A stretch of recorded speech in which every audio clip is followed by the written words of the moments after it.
Hello, আসসালামু আলাইকুম। Welcome to shine education family. সবাইকে আজকের ক্লাসে স্বাগতম। গত ক্লাস পর্যন্ত আমরা শিখেছিলাম সেন্টেন্স কাকে বলে, সেন্টেন্স কত প্রকার ও কি কি। আমরা আজকে শিখব একটা সেন্টেন্সের প্রধান উপাদান সমূহ কি কি এবং সেই বিষয়ে বিস্তারিত জানার চেষ্টা করবো ইনশাআল্লাহ।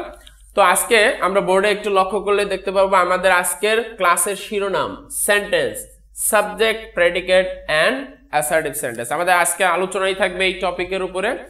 তো প্রথমে আমরা এটা জেনে রাখা ভালো যে একটা সেন্টেন্সের প্রধান উপাদান অংশ হচ্ছে দুইটি, একটা হচ্ছে সাবজেক্ট আর একটা হচ্ছে প্রেডিকেট। প্রেডিকেটের ভিতরে অনেক অংশ থাকে, তার ভিতরে সবচেয়ে উল্লেখযোগ্য অংশ হচ্ছে তিনটি, একটা হচ্ছে ভার্ব, একটা হচ্ছে অবজেক্ট এবং অন্যটি হচ্ছে কমপ্লিমেন্ট। তাহলে একটা সেন্টেন্সের প্রধান উপাদান কয়টি চলে আসলো? চারটি। প্রথম হচ্ছে সাবজেক্ট, ভার্ব, অবজেক্ট এবং কমপ্লিমেন্ট। অর্থাৎ একজন শিক্ষার্থী অথবা লার্নার্স যখন এই চারটি বিষয় সম্পর্কে পূর্ণাঙ্গ ধারণা চলে আসবে, সাবজেক্ট, ভার্ব, অবজেক্ট, কমপ্লিমেন্ট, তাহলে সে কিন্তু এই অ্যাকর্ডিং টু মিনিং আমরা যে আগের ক্লাসে শিখে আসছি যে 5 প্রকার assertive, interrogative, imperative, objective and exclamatory sentence, এই 5 প্রকার সেন্টেন্সই তার জন্য কিন্তু তৈরি করা খুবই সহজ হয়ে যাবে। তাহলে আমরা যদি এখন বোর্ডে লক্ষ্য করি, আমি এতক্ষণ যে কথাগুলো বললাম সেই কথাগুলো এখানে দেওয়া আছে যে একটা সেন্টেন্সের কিছু গুরুত্বপূর্ণ অংশ সাবজেক্ট, ভার্ব, অবজেক্ট এবং কমপ্লিমেন্ট। আর সাবজেক্ট, প্রেডিকেট থেকেই মূলত ভার্ব, অবজেক্ট এবং কমপ্লিমেন্ট চলে আসছে। তো সেই কথাগুলোই আমরা স্ক্রিনে দেখতে পারলাম। তো আমরা এখন পরবর্তী অংশে চলে যাচ্ছি। পরবর্তী অংশে আমাদের আলোচনার বিষয় হচ্ছে এই যে সাবজেক্ট, ভার্ব, অবজেক্ট, কমপ্লিমেন্ট, চারটি যে গুরুত্বপূর্ণ অংশ, এই চারটা গুরুত্বপূর্ণ অংশ সম্পর্কে আমাদের প্রাথমিক ধারণা নেওয়া দরকার। তো প্রথমে আমরা কি জানবো? প্রথমে আমরা জানবো হচ্ছে সাবজেক্ট কাকে বলে বা সাবজেক্ট জিনিসটা আসলে কি। সাবজেক্ট হচ্ছে যার সম্পর্কে বলা হয় অথবা যে বা যারা কাজ সম্পন্ন করে তারাই হচ্ছে সাবজেক্ট। যেমন আমি যদি উদাহরণ দেই, আই এম ওবায়েদ অথবা আই এম ইউর টিচার, আমি তোমাদের একজন শিক্ষক। এখানে কার সম্পর্কে বলা হচ্ছে? আমার সম্পর্কে। যার সম্পর্কে বলা হয় সেই হচ্ছে সাবজেক্ট। সেই জন্য এখানে এই সেন্টেন্সটা হচ্ছে আই সাবজেক্ট। আবার যদি এরকমটা বলি, আই এম টিচিং ইউ, আমি তোমাদের পড়াচ্ছি, তাহলে এখানে মূল কাজটি ভার্বটা কি? টিচ। ভার্বের এই কাজটা টিচ, যে পড়ানো, শিক্ষা দেওয়া, এই কাজটা কে সম্পন্ন করছে? আই। সেই জন্য এই সেন্টেন্সটার সাবজেক্ট হচ্ছে আই। ঠিক এই কথাটাই আমরা যদি স্ক্রিনে একটু লক্ষ্য করি, যে ব্যক্তি, বস্তু বা বিষয় সম্পর্কে আমরা কথা বলি বা যে বা যা বা যারা কাজ সম্পন্ন করে তাই হচ্ছে সাবজেক্ট। প্রিয় শিক্ষার্থী, আমরা চলে যাচ্ছি প্রেডিকেটের যে গুরুত্বপূর্ণ অংশ। প্রেডিকেটের মধ্যে যে গুরুত্বপূর্ণ যে অংশটা, কয়েকটি অংশ রয়েছে, ভার্ব, অবজেক্ট এবং কমপ্লিমেন্ট। আমরা ভার্ব এই টপিকটা নিয়ে বিস্তারিত আলোচনা পরবর্তী ক্লাসে করব বিধায় আজকে আমরা ভার্ব সম্পর্কে কোনো আলোচনায় যাচ্ছি না। আমরা ঠিক তার পরের গুরুত্বপূর্ণ টপিকে চলে যাচ্ছি, অবজেক্ট সম্পর্কে। অবজেক্ট জিনিসটা কি? অবজেক্ট হচ্ছে, আমরা সাধারণত জানি বাংলা বাক্যে সবার শেষে হচ্ছে ক্রিয়া থাকে বা ভার্ব থাকে। যেমন আমি এখন পড়াচ্ছি, এই যে বাংলা বাক্য, সবার শেষে কি বললাম? পড়াচ্ছি। এই পড়াচ্ছিটা হচ্ছে ভার্ব বা ক্রিয়া। আমি ইংরেজি পড়াচ্ছি, এখন আমি এই পড়াচ্ছিকে যদি প্রশ্ন করি তিনটা, কি, কাকে, কার জন্য, বাংলা বাক্যের শেষে যে ভার্বটা থাকে, ক্রিয়াটা থাকে, এই ভার্বকে যদি আমি প্রশ্ন করি তিনটা, কি, কাকে, কার জন্য, এই তিনটা প্রশ্ন করে যে উত্তরটা আসবে সেটাই হচ্ছে অবজেক্ট। যেমন I am teaching you English, আমি আপনাদের ইংরেজি পড়াচ্ছি। এখন আমি এই পড়াচ্ছিটাকে যদি প্রশ্ন করি কি পড়াচ্ছি, তাহলে উত্তরে কি আসবে? ইংলিশ। সুতরাং যদি প্রশ্ন করি এই সেন্টেন্সে অবজেক্ট কোনটা? ইংলিশ। একইভাবে যদি বলি he gave me a pen, সে আমাকে একটি কলম দিল, যদি প্রশ্ন করি দিল কে, কি দিল? উত্তরের পেন। কাকে দিল? উত্তর হবে আমাকে। তাহলে এই সেন্টেন্সে অবজেক্ট হচ্ছে দুইটা, কি কি? মি এবং পেন। আমরা যদি স্ক্রিনে লক্ষ্য করি একই কথা আমরা এখানে দেখতে পাচ্ছি। ভার্বকে কি, কাকে, কার জন্য দ্বারা প্রশ্ন করে যে উত্তর পাওয়া যায় তাকে অবজেক্ট বলে। প্রিয় শিক্ষার্থী, let's move to the next segment. আমরা স্ক্রিনে এখন দেখতে পাচ্ছি একটা সেন্টেন্সের যে 4টি গুরুত্বপূর্ণ উপাদান তার মধ্যে উল্লেখযোগ্য আরো একটি উপাদান হচ্ছে কমপ্লিমেন্ট।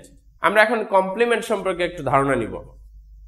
এই যে বাংলা বাক্যে সাবজেক্ট এবং ভার্ব সম্পর্কে আমরা একটু আগেই জানলাম। বাংলা বাক্যের অর্থকে সম্পূর্ণ করার জন্য সাবজেক্ট এবং অবজেক্ট সম্পর্কে কিছু অতিরিক্ত তথ্য প্রদান করার জন্য কিছু শব্দ পরবর্তীতে বসে, অথবা এই সাবজেক্ট বা অবজেক্টের ভিন্ন পরিচয় দানকারী যে শব্দসমূহ বাংলা বাক্যে ব্যবহৃত হয় তারাই হচ্ছে কমপ্লিমেন্ট। তাহলে কমপ্লিমেন্টটা কি? সাবজেক্ট অথবা অবজেক্টের ভিন্ন পরিচয় দানকারী অথবা অতিরিক্ত তথ্য প্রদানকারী শব্দই হচ্ছে complement. Please take a look on the board. People call me a fool. লোকজন আমাকে বোকা বলে ডাকে। এই সেন্টেন্সে people হচ্ছে সাবজেক্ট, call হচ্ছে ভার্ব। আমি যদি কলকে প্রশ্ন করি কাকে ডাকে, উত্তর আসবে হচ্ছে মি। আমরা একটু আগে শিখেছি ভার্বকে কি কাকে কার জন্য দ্বারা প্রশ্ন করে যে উত্তর পাওয়া যায় তাকে কি বলে? অবজেক্ট বলে। তাহলে এই সেন্টেন্স অবজেক্ট কোনটা? মি।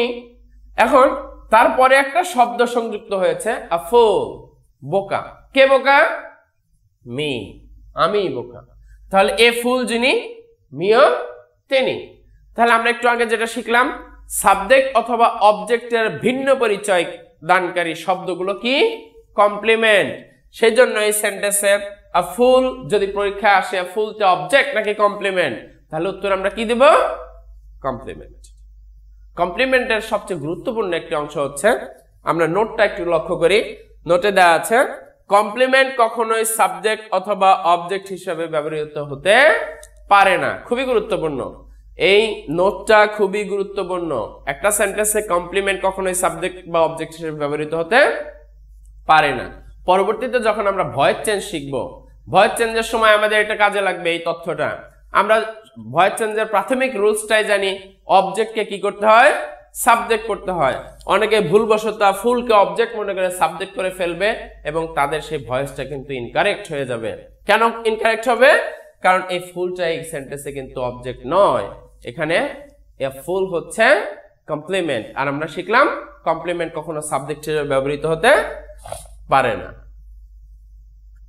ওকে, আমরা এতক্ষণ শিখলাম একটা সেন্টেন্সের 4টি গুরুত্বপূর্ণ উপাদান সাবজেক্ট, ভার্ব, অবজেক্ট এবং কমপ্লিমেন্ট সম্পর্কে। আশা করি অবশ্যই সবার এই তথ্যগুলো আয়ত্তে চলে আসবে আশা করি। তো এখন আমরা স্ক্রিনে দেখতে পাচ্ছি অ্যাসার্টিভ সেন্টেন্স। আমরা গত ক্লাসে শিখেছিলাম সেন্টেন্স অর্থানুসারে 5 প্রকার: assertive, interrogative, imperative, objective and exclamatory sentence. এই 5 প্রকার সেন্টেন্সে ধারাবাহিকভাবে আলোচনা করব ইনশাআল্লাহ। তো প্রথমে আমরা শুরু করব অ্যাসার্টিভ সেন্টেন্স দ্বারা। অ্যাসার্টিভ সেন্টেন্স কাকে বলে? আমরা স্ক্রিনে যদি একটু লক্ষ্য করি, যে সেন্টেন্স দ্বারা হ্যাঁ বোধক বা না বোধক বিবৃতি প্রকাশ পায় তাকে অ্যাসার্টিভ সেন্টেন্স বলে। বিবৃতি জিনিসটা কি? বিবৃতি হচ্ছে কোনো ঘটনা বা কাজ বর্ণনা করা, বলে বর্ণনা করা অথবা লিখে বর্ণনা করা, এটা হচ্ছে মূলত বিবৃতি। যেমন তোমাকে যদি বলা হয় তোমাকে এই কলম সম্পর্কে একটি প্যারাগ্রাফ লেখো, তাহলে এই বিষয় সম্পর্কে তোমাকে বর্ণনা করতে হবে, বিবৃতি দিতে হবে। এই বিবৃতিটা কোন সেন্টেন্সের মাধ্যমে দিতে হবে? অ্যাসার্টিভ সেন্টেন্সের মাধ্যমে। অ্যাসার্টিভ সেন্টেন্সের এটাই হচ্ছে, এই বিবৃতি বলতে মূলত এই জিনিসটাই বোঝানো হয়ে থাকে। কিভাবে আমরা অ্যাসার্টিভ সেন্টেন্স চিনবো এটা খুবই গুরুত্বপূর্ণ, কারণ ক্যাডেট কলেজ অ্যাডমিশন সহ বিভিন্ন অ্যাডমিশন টেস্টে কিন্তু এই আইডেন্টিফিকেশন অফ সেন্টেন্স থেকে কোশ্চেন চলে আসে, কোনটা কোন প্রকারের সেন্টেন্স সেখানে কিন্তু আমাদের বের করতে হয়। তাহলে কিভাবে চিনবো? সাধারণত অ্যাসার্টিভ সেন্টেন্সে প্রথমে কি থাকে? সাবজেক্ট থাকে ও শেষে কি থাকে? ফুল স্টপ থাকে। আমরা একটু আগে সাবজেক্ট জিনিসটা কি আমরা একটু শিখে আসছি। আমি যদি এই এক্সাম্পলটা একটু লক্ষ্য করি, আই গো টু স্কুল, এই সেন্টেন্স সাবজেক্ট কোনটা? আই, এবং শেষে কি দেয়া আছে? Full stop. তাহলে যে সেন্টেন্সটা শুরু হলো সাবজেক্ট দ্বারা আর শেষ হলো ফুল স্টপ দ্বারা, সেই সেন্টেন্সটা কিন্তু অবশ্যই কি সেন্টেন্স? Assertive sentence. ওকে, এখন আমরা পরবর্তী অংশে চলে যাচ্ছি। পরবর্তী অংশে আমরা দেখতে পাচ্ছি শুরুতেই কিভাবে অ্যাসার্টিভ সেন্টেন্স গঠন করতে হয় এবং শেষ আরো একটা কাজ আছে কিভাবে অ্যাসার্টিভ সেন্টেন্সের কাজগুলো কি। তো প্রথমে আমরা অ্যাসার্টিভ সেন্টেন্সের কাজ কি সেই জিনিসটা সম্পর্কে আমরা একটু ধারণা নিয়ে রাখি। অ্যাসার্টিভ সেন্টেন্সের কাজ হচ্ছে খুবই গুরুত্বপূর্ণ, সকল প্রশ্নের উত্তর দেয়া। সকল প্রশ্নের উত্তর দেয়া কিসের কাজ? অ্যাসার্টিভ সেন্টেন্সের কাজ। কোন ঘটনা, কাজ, বিষয় বর্ণনা করাও কার কাজ? অ্যাসার্টিভ সেন্টেন্সের কাজ। তাহলে সকল প্রশ্নের উত্তর দেয় কোন সেন্টেন্স? Assertive sentence. যদি প্রশ্ন করা হয় হোয়াটস ইওর নেম, তোমার নাম কি, উত্তরে যদি বলি মাই নেম ইজ ওবায়েদ, এই যে আমি বললাম মাই নেম ইজ ওবায়েদ, এই সেন্টেন্সটাই হবে অ্যাসার্টিভ সেন্টেন্স। কারণ সকল প্রশ্নের উত্তর দেয় একটা মাত্র সেন্টেন্স, সেটা হচ্ছে অ্যাসার্টিভ। সুতরাং পরীক্ষা হলে আমরা যে কোশ্চেন পেপারগুলো পেয়ে থাকি, আমাদের সামনে যে প্রশ্নগুলো চলে আসে, তাহলে এই প্রশ্নগুলোর উত্তর দিতে হবে কোন সেন্টেন্সে? মাত্র একটা সেন্টেন্স, সেই সেন্টেন্সটার নাম হচ্ছে অ্যাসার্টিভ সেন্টেন্স। সুতরাং পরীক্ষার মধ্যে ভালো করতে চাইলে অ্যাসার্টিভ সেন্টেন্স গঠন করা শেখার কোনো বিকল্প নাই। তাহলে এবার চলো আমরা শিখি কিভাবে অ্যাসার্টিভ সেন্টেন্স গঠন করতে হয়। প্রথমে আমি যদি বাংলা বাক্যের কথা বলি, আমি যদি একটা বাংলা বাক্য কিভাবে গঠন করতে হয় সেটা যদি একটু উদাহরণের মাধ্যমে বোঝানোর চেষ্টা করি। আমরা বাংলাদেশিরা একটু যদি বিশেষ করে গ্রাম অঞ্চলে যখন আমরা খাবার খেতে বসি, যদি একটু লক্ষ্য করি তাহলে দেখব খাবার খাওয়ার সময় বাড়ির কর্তা যিনি, প্রধান যিনি, তিনি সবার আগে খান, তারপরে খায় হচ্ছে তার ছেলে মেয়েরা, এবং সবার শেষে খায় হচ্ছে ওই বাড়ির গিন্নি যে সারাদিন কাজ করে বেড়ায়। তাহলে বাংলাদেশে গ্রামীণ পরিবারের সাধারণত কি হয়? প্রথমে বাড়ির কর্তা খায়, তারপরে বাড়ির ছেলে মেয়ে খায় মানে কর্ম খায়, এবং সবার শেষে খায় গিন্নি মানে যিনি সারাদিন কাজ করে বেড়ায়। আমি যদি এই শব্দগুলোকে ইংরেজি গ্রামারের সাথে একটু তুলনা করতে চাই, তাহলে বাড়ির কর্তাকে আমরা ইংরেজিতে সাবজেক্ট ধরতে পারি, ছেলে মেয়েকে আমরা অবজেক্ট হিসাবে গণ্য করতে পারি, এবং সবার শেষে গিন্নিকে আমরা ইংরেজিতে ভার্ব হিসাবে, অর্থাৎ যে কাজ করে বেড়ায় ভার্ব হিসাবে যদি আমরা ধরি, তাহলে এই প্যাটার্নটা কি দাঁড়ালো? বাংলা বাক্যগুলো সাধারণত বাঙালি পরিবারের খাবারের রীতি অনুসারে বসে। প্রথমে কর্তা, তারপরে কর্ম, তারপরে হচ্ছে ক্রিয়া। আমি ভাত খাই, একটু যদি উদাহরণ করি, লক্ষ্য করি বাংলা বাক্য গঠন প্রথমে কর্তা, তারপরে ক্রিয়া, তারপরে কর্ম, তারপরে হচ্ছে ক্রিয়া। যেমন আমি ভাত খাই, এখানে আমি হচ্ছে কর্তা মানে সাবজেক্ট, ভাত হচ্ছে অবজেক্ট মানে কর্ম, এবং সবার শেষে হচ্ছে গিন্নি মানে ভার্ব, খাই। এটা হচ্ছে বাংলা বাক্য গঠন করার নিয়ম। এখন আমাদের জানা দরকার ইংরেজি বাক্য কিভাবে আমরা গঠন হয়। ইংরেজি বাক্যটাও ঠিক ইংরেজ পরিবারের খাবারের নিয়ম অনুসারেই হয়ে থাকে। একটু যদি লক্ষ্য করে, ইংরেজ পরিবাররা সাধারণত কিভাবে খাবার দাবার খায়, প্রথমে হচ্ছে কর্তা বসে মানে বাড়ির কর্তা প্রধান যিনি, ঠিক তার পাশেই বসে তার গিন্নি মানে ভার্ব, এবং তার পাশে হচ্ছে ছেলে মেয়েরা।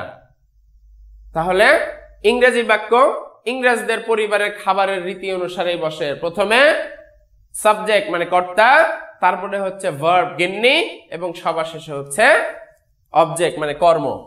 লক্ষ্য করি এখানে কর্তা ক্রিয়া কর্ম, সাবজেক্ট ভার্ব অবজেক্ট, এই প্যাটার্নে। তাহলে আমি ভাত খাই বাংলা বাক্য ইংরেজিতে ঠিক একটু উল্টা হয়ে গেছে, সাবজেক্টের বেলায় ঠিকই আছে কিন্তু ক্রিয়াটা আগে চলে আসছে ভার্ব, এবং সবার শেষে হচ্ছে অবজেক্ট কর্ম। আমি এতক্ষণ যে কথাগুলো বললাম সেই কথাটুকুই এর মধ্যে দেয়া আছে। তো আশা করি আমরা অ্যাসার্টিভ সম্পর্কে পূর্ণাঙ্গ ধারণা এই আলোচনার মাধ্যমে চলে আসছে। তাহলে আজকে আমরা ক্লাসে কি শিখলাম?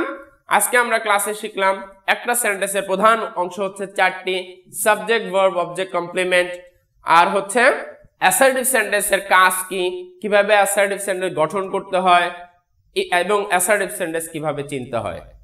এই পর্যন্ত আমরা যদি বুঝে থাকি এবং ভিডিওটি ভালো লেগে থাকে তাহলে অবশ্যই কমেন্ট বক্সে কমেন্ট করতে ভুলবে না, আর চ্যানেলটি সাবস্ক্রাইব করে পরবর্তী আপডেট পেতে সবাই সচেষ্ট থাকবে। আর অবশ্যই বেশি বেশি এক্সারসাইজ, এই লেসনগুলো যেটুকু পড়ানো হলো বেশি বেশি দেখে এক্সারসাইজ করবে। পরবর্তী ক্লাসে অন্য একটি মজাদার টপিক নিয়ে আবার হাজির হব। Till then stay safe. আসসালামু আলাইকুম রহমতুল্লাহ।